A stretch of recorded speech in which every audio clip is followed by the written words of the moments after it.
Premtimi për ndërtimin e pikave të grumbullimit bujqësore në 3 fshatrat e Elbasanit mbetet i pambajtur për të tretin vit radhazi. Kryebashkiaku Gledian Llatja në fushatën e 2023-shit premtoi se do ndërtojmë pikën e grumbullimit të frutave në Shushicë, pikën e grumbullimit mbrëmtashesh, do ndërtojmë pikën e grumbullimit dhe të përpunimit vaj ullirit në Gjergjan, por edhe punishten artizanale të Qershisë. Megjithatë, në fund të vitit 2025, duket se Bashkia e Elbasan e ka harruar premtimin që Llatja dha gjatë fushatës. Pyetur nga Faktoja për ndonjë përditësi mbi premtimin, Bashkia e Elbasan na drejtoi këtë përgjigje e dhënë vitin e kaluar, një përgjigje që nuk jepte asnjë informacion konkret mbi ku, kur dhe si do të krijojnë këto pika. Në tetor 2025, Faktoja vëzhgoi se në Shushicë, Bradashesh dhe Gjergjan nuk ekzistonin pika grumbullimi.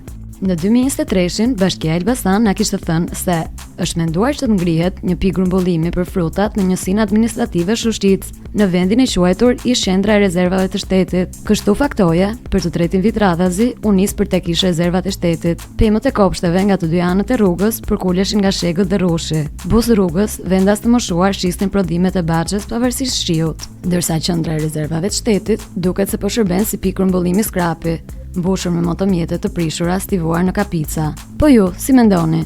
A do të kujtohet kryebashkiaku Llatja për ndërtimin e pikave të grumbullimit në këto fshatra?